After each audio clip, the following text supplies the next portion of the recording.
Salut les plombés et les plombés ES. Alors aujourd'hui, on continue sur la lancée des plombs et je vais vous tester aujourd'hui les plombs Hammerly. Ce sont les Hammerly, donc les Field Target 500, Field Target Performance 500, à un tarif assez intéressant aussi, modeste, 7,95 € la boîte. Et je les ai choisis parce que Hammerly, c'est réputé pour les armes sportives de compétition. Voilà.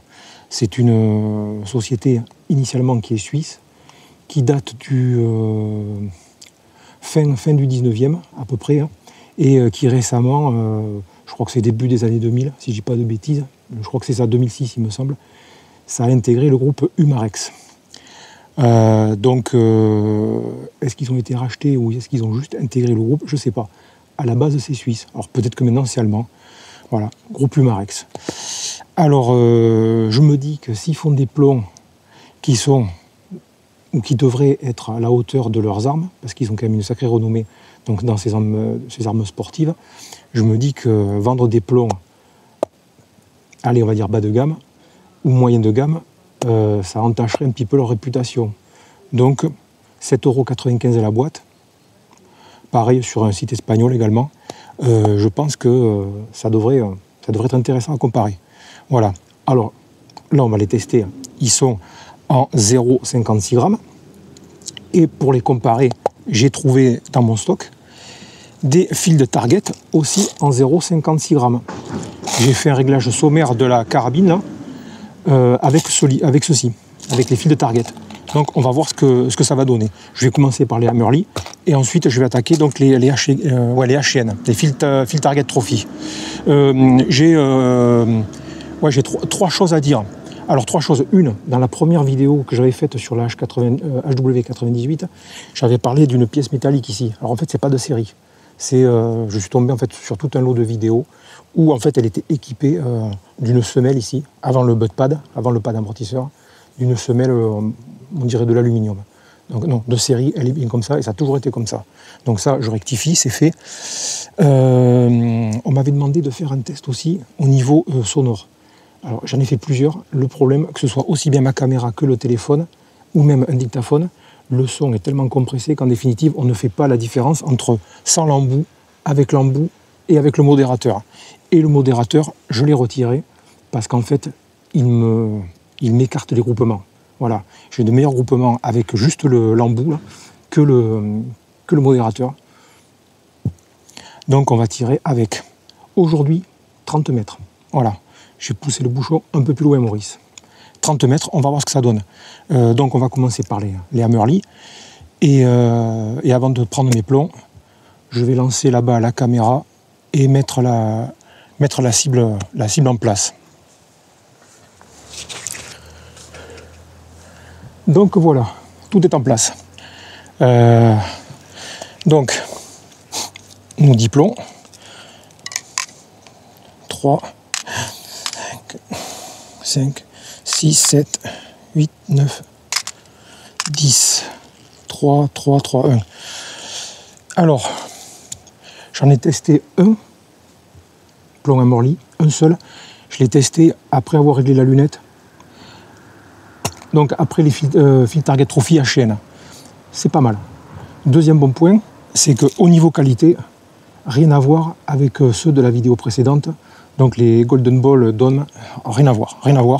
On est vraiment sur des plombs à 7,95 €, vraiment top qualité.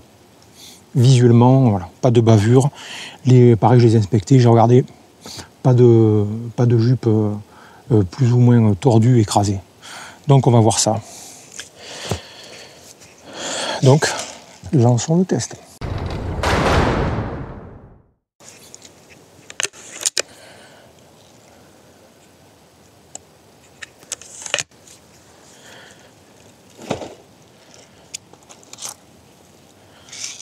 Non.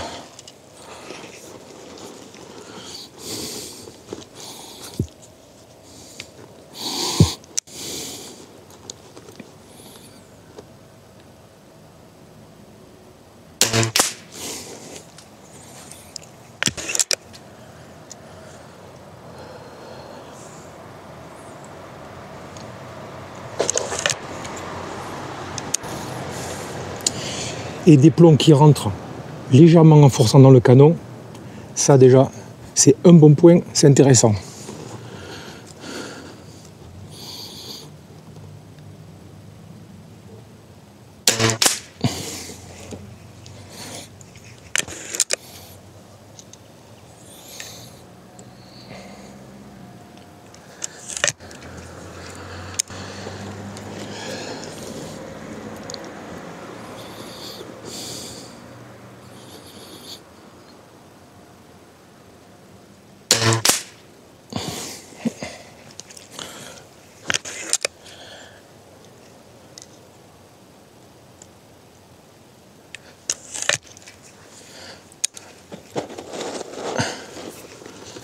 C'est pas... Ouais, c'est pas mal, hein.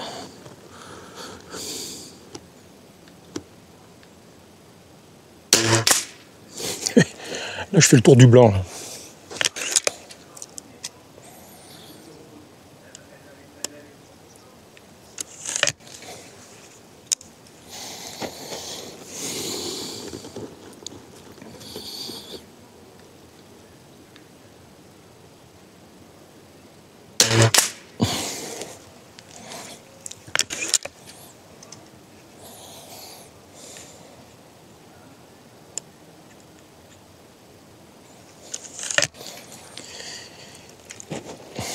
Là, j'en ai tiré combien pour le moment là? Enfin, là, il m'en reste 4.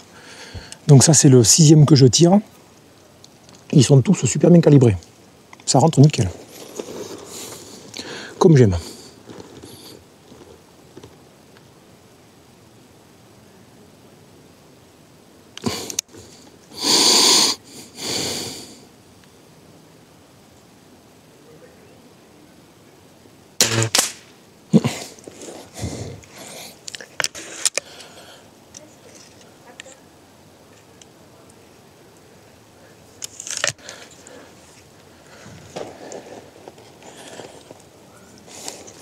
Alors oui, la HW98, histoire de changer un petit peu avec la TX200, parce que c'est une très très bonne carabine, hein, celle-ci aussi. Hein.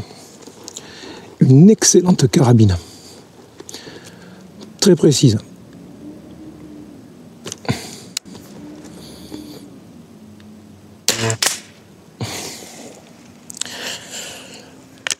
Celui-là, il est presque parti tout seul.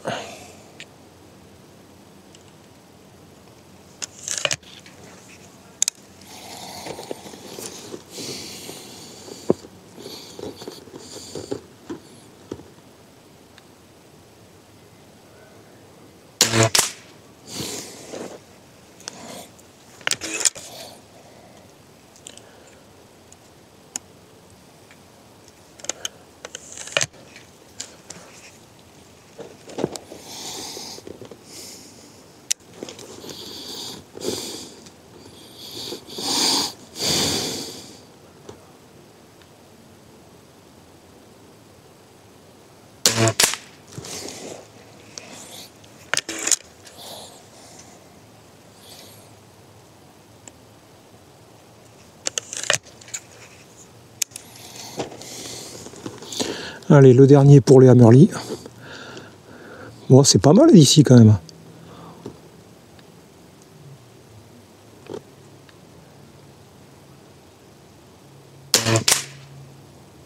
Ouais, c'est bien. C'est bien. Allez. Ça en est fini pour ces derniers-là. On va attaquer donc les HN. Et je vais juste changer le carton.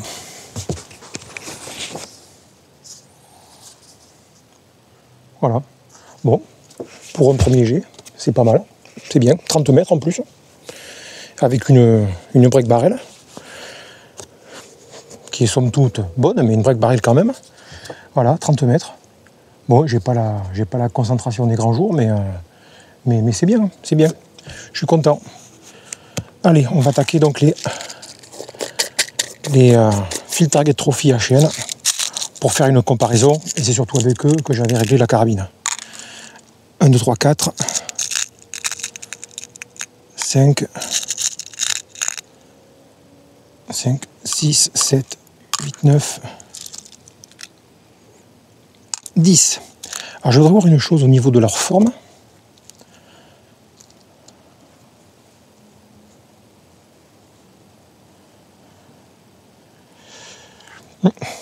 C'est bien ce qui me semblait. Les Hammerly, bon, ils ont une forme globale identique, mais les Hammerly semblent être légèrement plus longs. Voilà. Allez, on envoie la sauce. Alors vous avez peut-être remarqué, de temps en temps je fais ça au canon. Je me suis aperçu que si je ne vérifiais pas, au bout d'un certain nombre de tirs, hein, pas, ça devient en fait un tic, mais au bout peut-être de 30 ou 40 tirs, parce que l'autre après-midi j'ai tiré avec pendant un petit moment, je me demandais pourquoi à la fin les plombs ils s'écartaient. Et en fait lui c'était légèrement dévissé. Voilà. Donc pour ceux qui voudraient acheter une hache W98, juste pensez de temps en temps à vérifier l'embout. Voilà. C'est métal sur métal, il n'y a pas de joint au niveau serrage, donc voilà, c'est comme ça.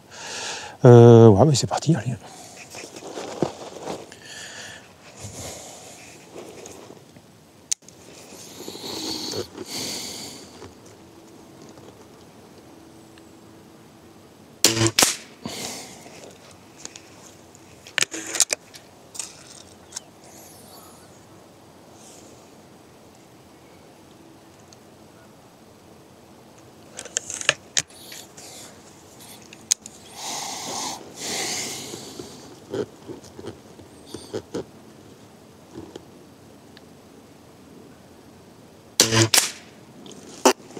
C'est beau. C'est bien, je suis content.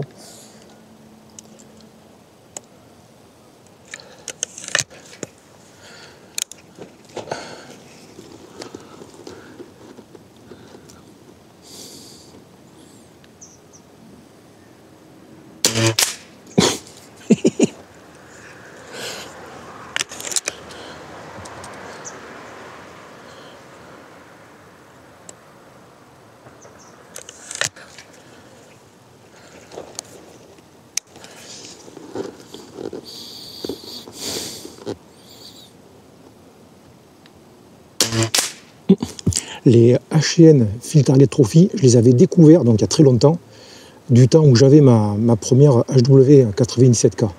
Enfin ma première Vairo en fait. Donc la HW97K. Eux et les JSB exact. C'est, je dois dire, c'est terrible. Hein. Quand je parle sur les forums ou en bas de mes vidéos là, de Vairo, enfin donc de la 97K que j'avais à l'époque, je disais à 65 mètres, puisque avant d'acheter ma maison, avant d'être propriétaire, j'étais en location et on avait un grand terrain. On avait presque 70 mètres en linéaire. À 65 mètres, les bouchons de bouteilles d'eau minérale, donc à 65 mètres, il faut à peu près 32 mm de diamètre à la louche. Je faisais quasiment mouche avec la Vairo à l'époque. C'était avec des JSB. À 65 mètres. Donc voilà quoi. Allez, on continue. Et donc les H&N, les FTT, Field Target Trophy, c'est la même acabit.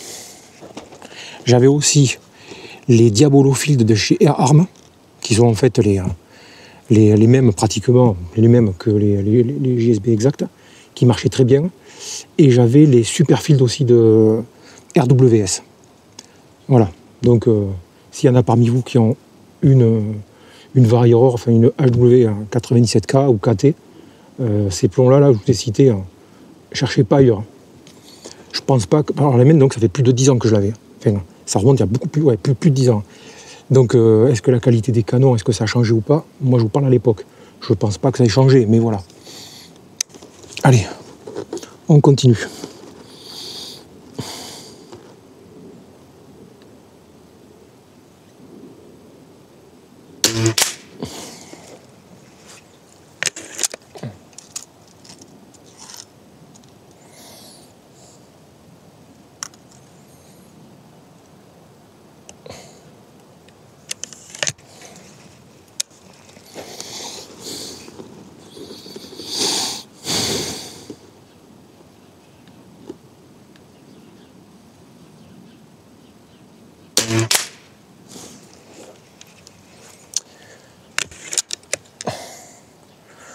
Je crois que ça se passe de commentaires.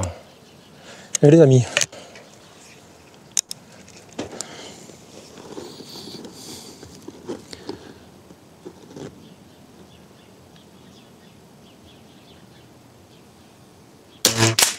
Ah, dommage, celui-là est un peu en bas à gauche. Ouh là là.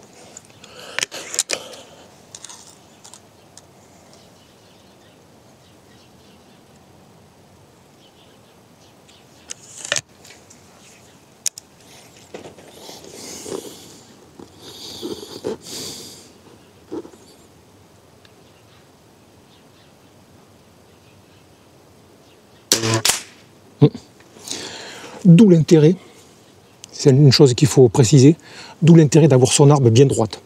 Pas comme ça, ni comme ça. Parce que quand vous prenez votre visée, c'est votre lunette qui est sur la cible, pas le canon. À la base, quand vous visez, votre plomb, il a une trajectoire parabolique. Si votre canon, enfin votre lunette, ou votre ensemble de lunettes canon, vous le tournez, si jamais vous le penchez à gauche, quand vous allez tirer, votre plomb va tomber à droite, en plus d'avoir sa courbe, d'accord? Et si votre lunette, votre ensemble de lunettes canon, vous le penchez à droite, votre plomb il va tomber à gauche. D'où l'intérêt d'avoir une arme parfaitement droite. Je dis ça, c'est gratuit. Hein. Je pense que tout le monde le sait, mais peut-être que dans les nouveaux, les jeunes, ou certains qui commencent le tir, tombent sur la vidéo. Ben c'est pas forcément un sujet qu'on aborde. Alors là, ça va parce qu'elle n'est pas très haute, mais vous avez par exemple certaines carabines, ou parce qu'il faut mettre un barillet, ou un truc comme ça, bon, les PCP, vous avez en fait déjà les colliers, plus un système de fixation Picatinny pour certaines qui est hyper haut. Imaginez l'amplitude, la déformation que vous avez en jouant juste sur juste la simple rotation de votre arme quand vous la posez sur le sac de tir. Et ouais.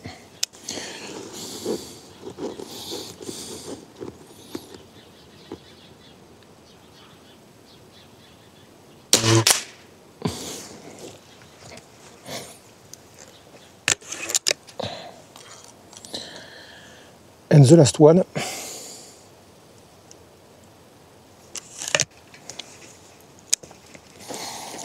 Donc dans cet effet de rotation de l'arme, plus vous avez les colliers bas, donc plus vous avez la lunette proche de l'axe du canon, moins vous avez cet effet de déformation. À courte distance, ça va. Si vous avez cette hauteur et qu'en plus avec la distance, vous faites ça ou ça, je vous garantis qu'en cible, ça ne pardonne pas.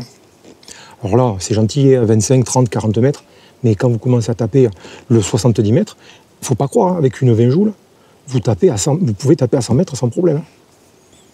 On va dire, allez, 80, 90 mètres, 100 mètres, c'est l'extrême.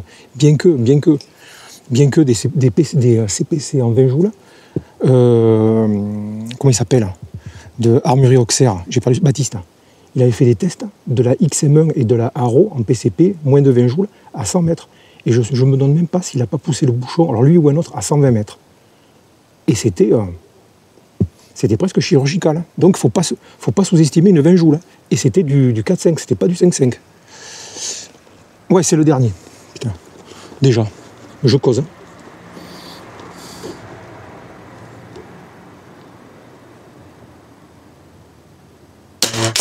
Ah, eh bien je cause de trop. C'était le plomb de trop. Tant pis. C'est pas grave, là, c'est pas grave, t'en as pas un doute. Allez. Je vais chercher le carton. Donc voilà, de retour. Bon, mais voilà, avec la HW98, 30 mètres, et les fils de target Trophy. Bon, mais mis à part celui de droite, hein, le fameux plomb. À chaque fois qu'il y a ça, je pense à Marcos. Marcos, le fameux plomb, à chaque fois, il y en a toujours un qui s'invite, qui n'est pas désiré. Enfin, c'est vrai que comme j'ai causé un peu beaucoup, entre-temps, des fois, effectivement, pas très bien aligné, ou voilà, discuter, on se déconcentre un petit peu. Mais voilà, bon, bref, ça c'est passé. J'avais réglé donc l'arme avec les HN. Mais voilà, bon, c'est un peu plus ouvert, on va dire, hein, les Hammerly, oui, c'est un peu plus ouvert que les HN. Mais, Si je devais refaire un carton avec cela, je suis quasiment sûr et certain, parce que c'est toujours pareil, les premiers tirs, on se chauffe. Moi j'avais, je ne l'ai pas gardé le carton, là, je l'ai rentré, j'ai rangé les trucs, bon bref. Pour régler la lunette, déjà, j'avais entre la dernière fois que j'ai tiré, c'était à 25 mètres. Donc entre le 25 et le 30, garde de différence. En fait, j'ai mis très peu de plomb pour l'aligner à 30 mètres. J'ai pas de bêtises. 4 plombs, 4, ouais, parce que 5 avec celui que j'ai tiré là. 5. Donc j'avais tiré 4 plombs avec la HW et un plomb pour vérifier avec les Hammerly. J'avais tiré 5 plombs en tout, donc juste avant de lancer la vidéo, là. de faire le petit tournage. Donc voilà, bon, c'est toujours pareil. Donc, enfin oui, à froid, même tant mieux à froid. À froid, tant mieux. On voit ce que ça donne d'entrée de jeu. C'est pas plus mal. Mais enfin bon, mais voilà. Mais grosso modo, c'est pas mal. Mais moi, je suis sûr et certain, sûr. Je referai des tests. Je suis sûr qu'on fait mieux. On fait mieux parce que là, on en a juste 3 là, 3 à gauche qui se démarquent. Et ensuite, il y en a 7. Donc, je crois qu'il y en a 4 en haut et 3 en bas. Ouais, ça va. Donc, les Hammerly, ouais, par rapport à leur marque prestige d'armes de tir sportif, ça va. On ne pouvait pas en espérer en fait moins, quoi. Enfin, moins. Plus en qualité, mais moins en dispersion et en perte de précision. Donc voici, ben, ouais, ben, j'ai fini. Donc les Hammerly, je les conseille. Je vous dis déjà, au niveau qualité, ils sont top. Ils sont vraiment très bons. Très bons. Que dire de plus? Rien. Je vous remercie donc de me suivre sur la chaîne. Si certains veulent s'abonner, allez-y. La porte est ouverte. Il n'y a pas de souci. Je me suis aperçu, en fait, en regardant les données d'analyse, où je vais pratiquement jamais, je me suis aperçu qu'en fait, le taux, pourcentage de visionnage entre les abonnés et les non-abonnés, en fait, les abonnés, c'est dérisoire. Mais je vous remercie, hein, je ne vous oublie pas, vous inquiétez pas. Non. Mais voilà. Donc, s'il y en a qui désirent s'abonner, qui sont de passage sur ma chaîne, allez-y, un petit clic. Mais c'est pas obligatoire. Je vous dis, je ne suis pas à la course à l'abonné. La chaîne n'est pas monétisée. C'est pas un souci. C'est juste pour faire en fait une espèce de balance entre vraiment les visionnages et les abonnés. C'est tout. Voilà, donc, validé par Lolo. Allez, j'ai fini avec cette vidéo. Je vais m'employer donc à faire le montage. Et je vous dis donc à la prochaine. Sur ce, à vous les studios, à vous, Cognac G.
le dernier.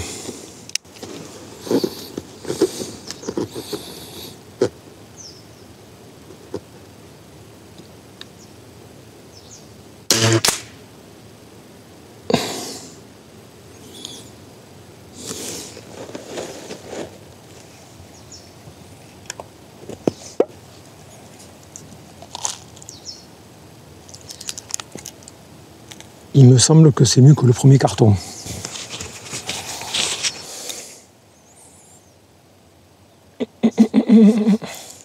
Ouais, ça sera la conclusion finale.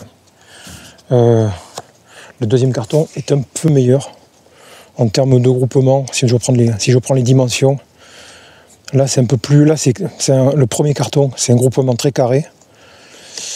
Et le deuxième, on va dire qu'il est plus en rectangle. Mais le deuxième carton est meilleur que le premier. Ouais. Voilà, donc un peu d'entraînement et les plombs dans la poche.